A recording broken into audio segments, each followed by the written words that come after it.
I am so happy today because I get to have a conversation and do an interview with a dear friend of mine, Jessica, and we met when I was 16 years old, which is crazy. We were both counselors at a horse camp in Watsonville, and here was this amazing woman that kind of took me under her wing and made me feel safe and loved during this summer where I was apart from my friends and family. So it was kind of like this really scary situation for me. So she will always hold like the dearest, sweetest place in my heart. So, Jessica, thank you so much for letting me talk to you, interview you, pick your brain because I just see you as such a beacon of light and wisdom. At least you have been in my life. So thank you for joining us. And my first question for you, because I'm just in awe of your life and what you have created. And I know there's been transitions even recently. So tell Mhm. us in about a minute, just like a nutshell version of what your life looks like now. What are your priorities? What are the things that you're doing? Give us a flavor for what's going on for you right now. Okay. Wow. In 1 minute, what's going on right now would be that we just recently moved from our suburban lifestyle to a farm in the Sierra Nevada foothills. And we're just getting started on this whole new country living. And it's really fun and it's a lot of work. So it's transition for all of us, and transitions can be great and fun, but they can also be difficult. And my teenagers are still not quite sure, about how they feel about all things. So we're in the process of just learning a whole bunch of new stuff, all of us.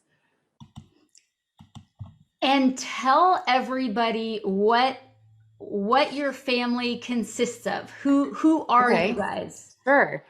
Well, let's see. I recently got remarried last year after working through the pain and change and transformation after divorce, and never thought I'd be divorced. And I ended up being divorced after adopting 7 children with somebody, and then ended up re-meeting one of my childhood friends, and our lives were different, but at the same time some of the time frames for us were parallel, and it ended up that we fell in love, got married last year, and combined our households. And he has 3 children and I have 7, so together we have 10. We only have 5 living with us, but that is kind of the makeup of our family right now.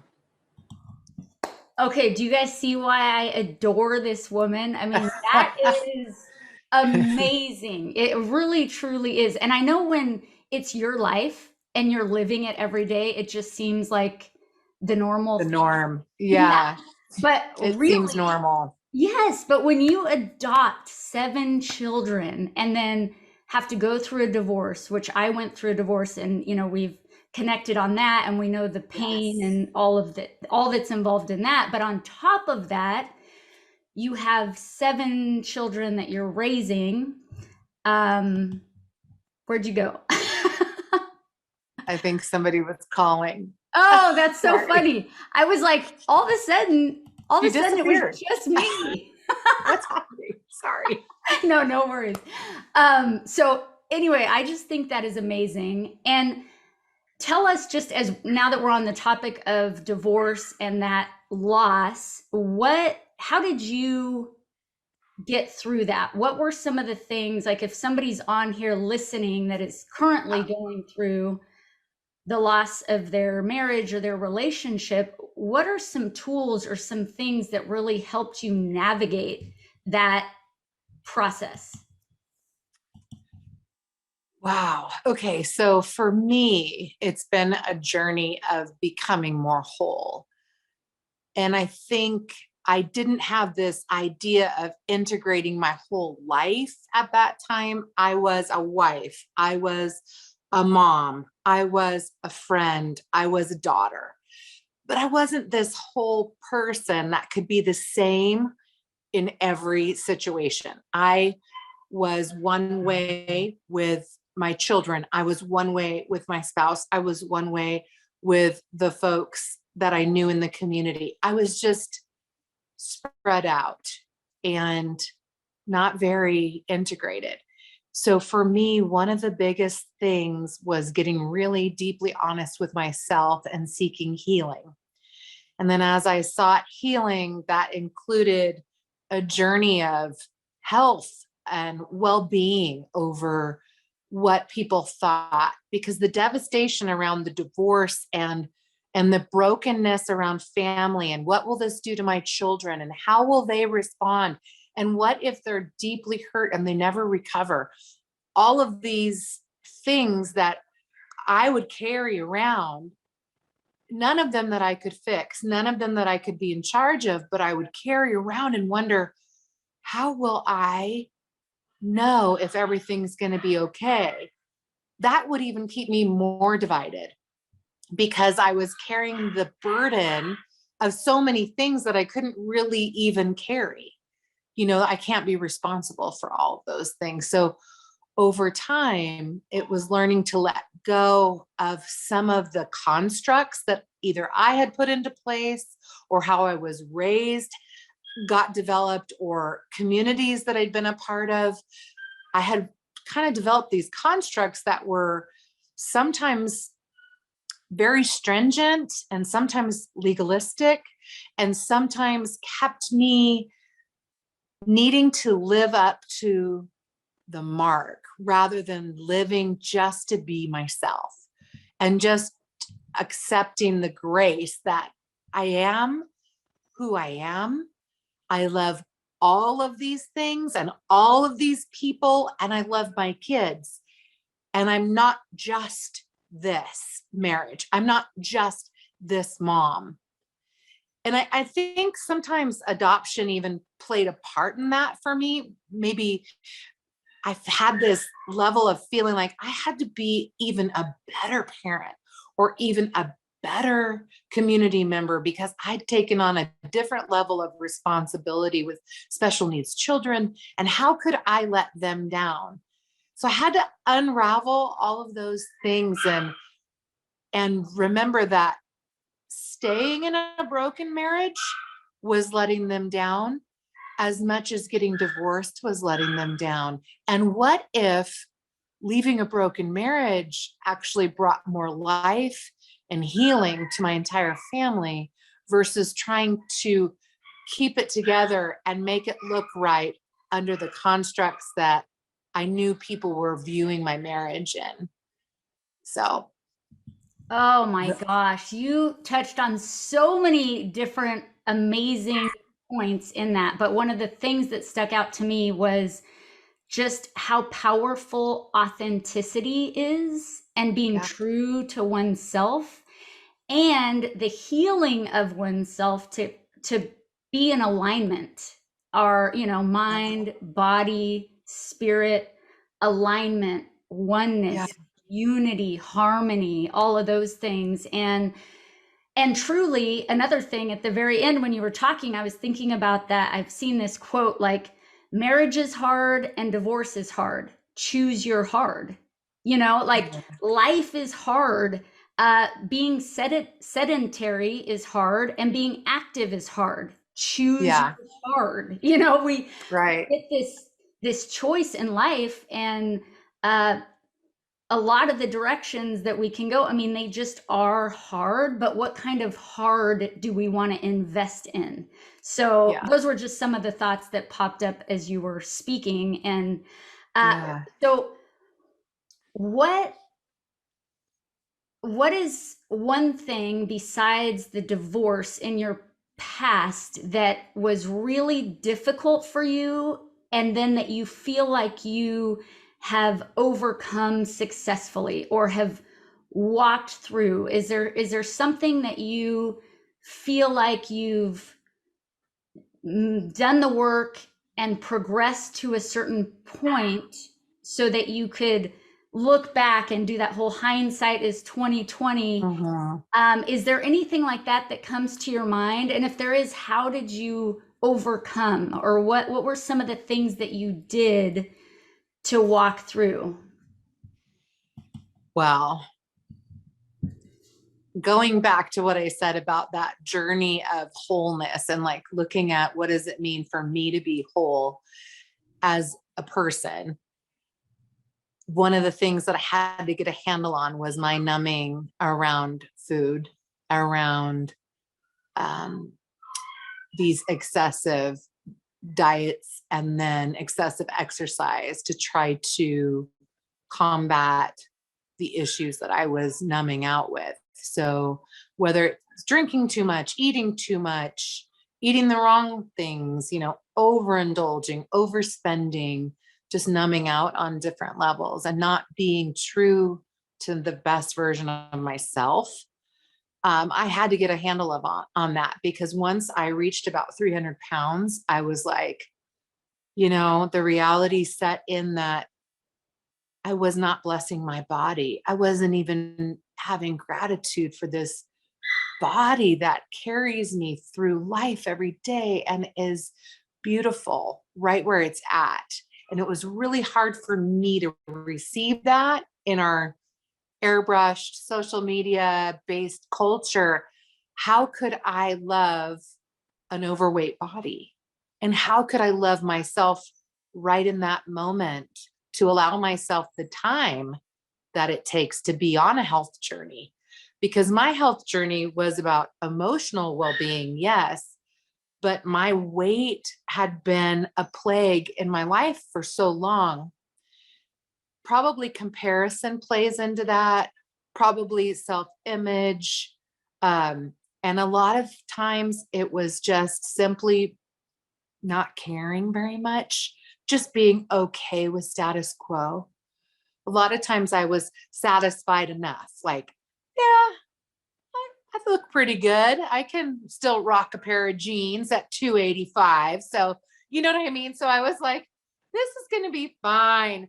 And then I'd get to this place where, but wait, what are the effects on my life, my health, my heart, my vitality, my energy level? Like, how can I be emotionally healthy and be battling this thing all the time and be thinking about it all the time, that it was an ever present thought in my head, that I don't really want to set myself up for illness later, or I don't. So being well, coming through divorce was one thing, but being well and coming through life, through the traumas we face, but also through our own sedentary moments or our own like complacency was just huge. And so how do I get to a place where I don't want to be complacent? I want to be at my best. And how do I teach that to my children?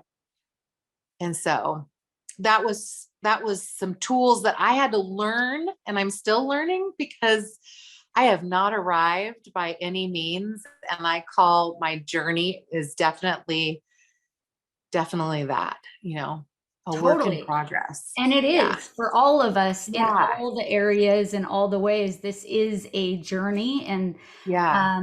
so I love that you shared that, though, the numbing out. And people use different things. Yeah. Everybody, you know, Absolutely. Right. drug of choice is different, but Right. there definitely is a lot of the numbing out in our culture and in Right. our own individual lives, because we want to escape the pain. We feel like if we really address the pain, we're going to drown. At least that's how I Yeah. felt. Like it would Right. just be too much. And so we have to have a certain level of just faith and trust. Yeah. If we allow ourselves to look at the pain, to acknowledge it, and then to heal it, Yeah. that we won't drown, that we Right. held, that we will be safe. And Right. that I think is a huge message to get across to people that Yeah. you won't drown even if you feel like you do, and that there is beauty and wholeness and amazingness on the other side. Right.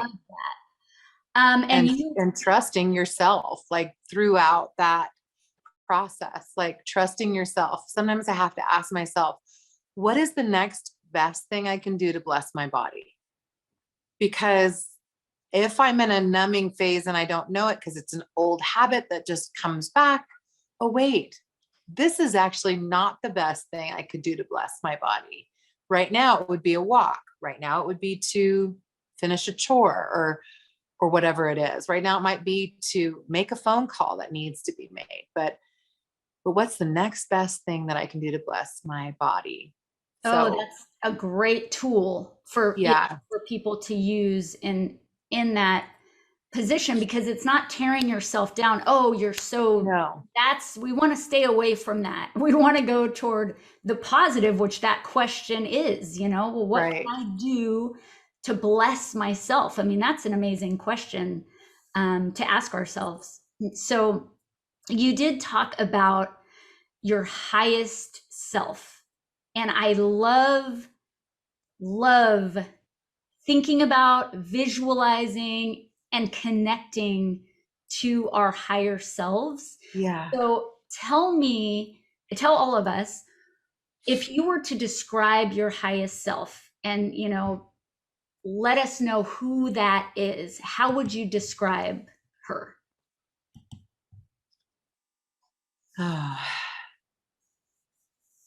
My highest, best self is my most honest self.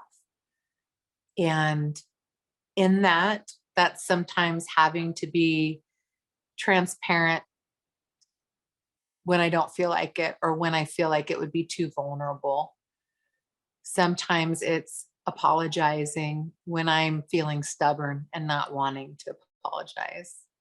Sometimes it's been admitting to my kids the mistakes that I made and in raising them or choices that I made that at the moment felt like the right thing, but looking back, it wasn't my highest self or my best decision. I wasn't in my clearest thinking. When I'm at my highest and my best, I am clear and I'm integrated. My emotional health and my physical health and my spiritual health and my life as a person is all, interwoven. And when I'm not at my highest and best self, it goes back to all that compartmentalizing and everything's divided up and disintegrated instead. And when things are not integrated, they fall apart. And so I don't want anything to fall apart. So I want to stay true and honest. Oh, that is the favorite question that I ask people now on these interviews, is that. And I love doing that exercise and coming back to who is my highest self. Who am I when I am my brightest, most vibrant, most Right. aligned version of myself? Because if we can Right. visualize it and we're clear on it, we can become it. Right. Whereas if we're not thinking or not aware, we're just not aware. And so Right. there's not that opportunity of Yeah. growth and evolution. So I love when people answer that question. It gives me life, and um it's amazing. Okay, so two last questions because our time Yeah. is blown by, as always. Um, what is one interesting thing about you? Just something interesting that people may or may not know, that could be, a surprise to some people, or just what do you find that is an interesting thing? Hmm. Well, when you're thinking about yourself, you don't always think of interesting. So let's think here.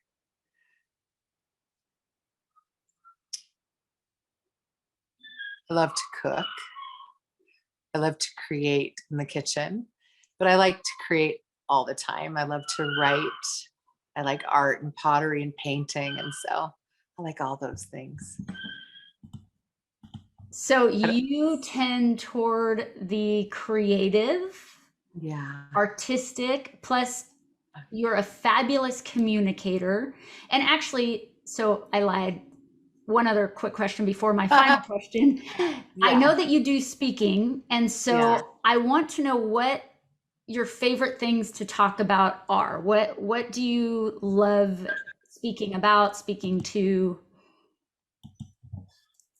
I love to speak to several different things. So sometimes I'll speak to women and I focus on things that I know that after interviewing women or talking with women, things that maybe they're facing, whether it's in parenting or career or balancing both or choosing not to have a family and the questions that come with that, or choosing to change their life over a period of time and how to work through that and not feel like they're, you know, selling themselves short, but giving themselves grace to move through.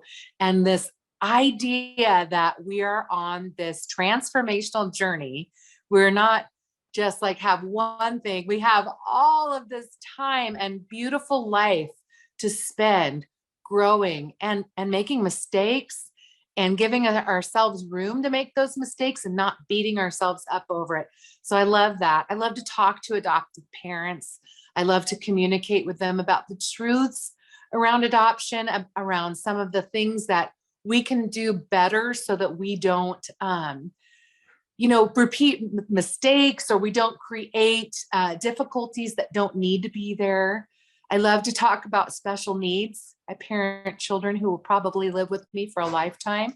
I like to talk about those things because I don't think that they're often thought about in terms of diversity and equity, and I want people to have this awareness that we've got these beautiful people with all these differences and they make a difference in the world. My son makes a huge difference in my everyday life. He loves well, he hugs well, he holds no grudges, and he doesn't speak much. And he also is very, very impacted by disabilities. And so I just couldn't imagine life without him. And so remembering that there's all kinds of things that are going on in our world, and even the most hard and difficult things are some of the most beautiful and some of the most transformational.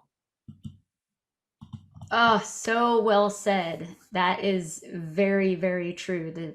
And the transformational journey, being on this journey is, yes, painful at times, but such a blessing and such a joy to be able to transform, to be able to Yeah. create, to be able to get back to the core of who we truly are and find our unique purpose and live from a place of love. It's like this cool journey, challenge, transformation thing. It's an adventure. It So is. It is. thank you for sharing all of that. Yes. So my last question for you Yeah. is, if this was the last thing that you were able to say to, let's say this interview, this was it. You no longer could speak after you uttered these words. Okay. Yikes. What is the one thing, or the few things that you find so important that you would need to speak them out, that could make an impact in someone's life, that could change the way maybe they look at their circumstances? Or what is one or a few of the most important things that you would want to speak and share about? It's a good one, Janice. There's so much. So I guess if I narrowed it down, and I guess I come back to that, be true, because when we're true to ourselves, we live in that integrated way and things become very congruent, and life flows differently. If we are constantly striving, and I spent years doing that, constantly working to please others, to be the best in a certain area, to have perfect kids, to do this type of education or this type of eating or this type of whatever. It's like, yes, because if you do it exactly like this, you'll get the best results. And it's like, yes, you can be results driven, but if you're true to yourself and what is important to you at the end of every day, you've lived your life well and you don't have regrets. You don't have regrets on what you missed out on or who you didn't love well or how you didn't keep your love on. You really can love well and be your true self and walk through your day in that kind of truth. Ah, I'm letting that sink into my heart and soul. That was beautiful. Thank you for being you and for showing up authentically and beautifully and powerfully as you always do. You are dear to my heart, and I know you make such a difference and an impact in this world. So thank you, Thanks, darling. Janice. Thank you.